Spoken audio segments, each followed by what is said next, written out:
title on elasticity later on, but you know, just say this is $3, and there's going to be a certain level of sales or demand, you know, for this. So let's just say, yeah,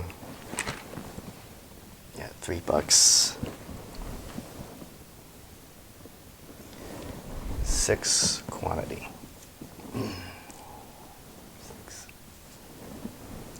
And this is price. So we end up right here. So that's, say, the average consumer's, you know, preference, or that they're buying that for that price. But if price goes up, say, to $5, we're going to have a reduction in demand to 4, say.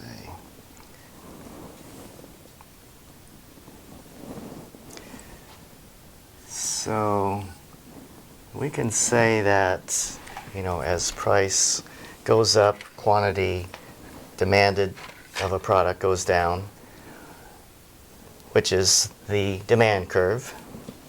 But we can actually get a number out of this, which is called a coefficient. So you're going to have to encounter situations and calculate a coefficient. So I'm going to give you the formula for the coefficient. And it's, I should have had my Cupid dolls around here to give you, but I'll get them to you later. The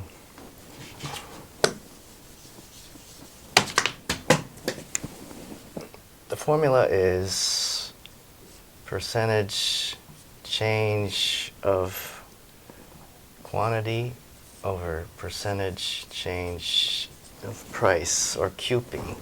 So Q is always on top. Make sure you have quantity on top. Now, how do you calculate these? Well, let's start with the quantity, and you need to look at the change in quantity. And the quantity had changed from 6 to 4. So we're going to subtract, find a difference, and divide that over the midpoint. So it's difference over midpoint, or average. So the midpoint of something between 6 and 4 is 5, or you can say that's the average. And same with P. So we have a difference. Before it was 3, now it's 5. What's the average of that? 4. Okay, and then you divide all of these. So it's just a bunch of division. So 6 minus 4 is 2, and 3 minus 5 is negative 2. So we can multiply by the reciprocal. And we can ignore the negative signs. We're going to just take absolute value. So that's your answer. Or 0.8 is more the form to use. So that's called the coefficient of elasticity of demand. So something is elastic when there's a price sensitivity to it. And we can do that with demand, or we can do it with supply. To understand elasticity more, let's think of something that is not as elastic. Like, what kind of product would there be if it didn't matter what price it was? We're going to buy the same amount.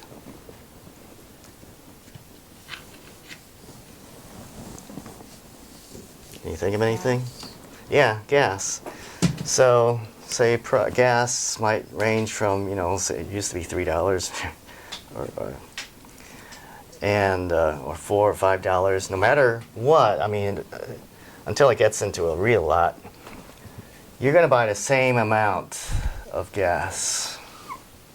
And maybe, you know, it might angle a little bit. And that's called inelastic. You can think of that as an I, a big I, inelastic. So the curve can change depending on its elasticity. So that's, if it was completely inelastic, you know, the coefficient would be 0. But most things will have an angled demand curve. Price change from 3 to 5. Quantity change from 6 to 2. So can you calculate the coefficient?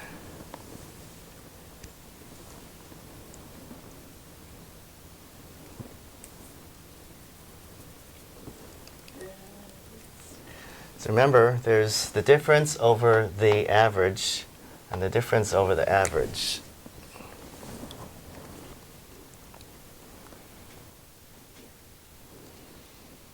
Yeah, okay, so the coefficient is 2.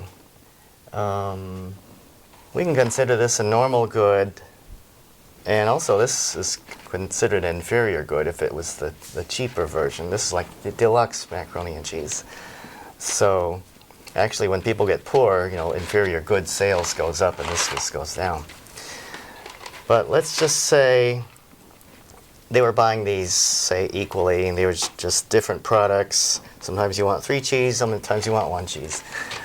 And can you imagine if the price of this goes way up, demand for this will go up? Why would that be? We don't want to pay a lot for that one. Yeah, So if this is a good enough substitute, and this gets too expensive, you're going to demand this more. So we can throw this into the formula now. Let's say the price of the, I'll call it the deluxe, goes from, say, $3 to $5. And the quantity of the cheap one goes from, is it going to go up or down? The quantity go up. Yeah. So say it used to sell 4 units, now it sells 6 units. So what's the cross price elasticity coefficient? Doesn't matter which product, you can just plug the same numbers into your formula. Even though they're 2 different products, the formula is the same. So you have QP, so put the quantity of you know, what the inferior good up there, put the price up here, because you can think of this as price drives quantity, whether it's the same product or a different product. If price is driving quantity, you know, use this formula. So the Q, there's a difference of 2 over the average of, what, 5? And the P, there's a difference of 2 over the average of 4. So, everyone get this? What is this?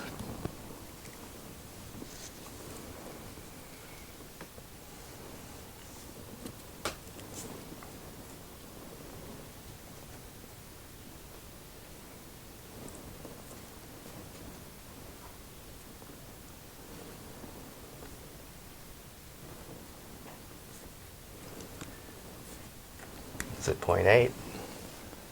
8 over 10? Or 0.8?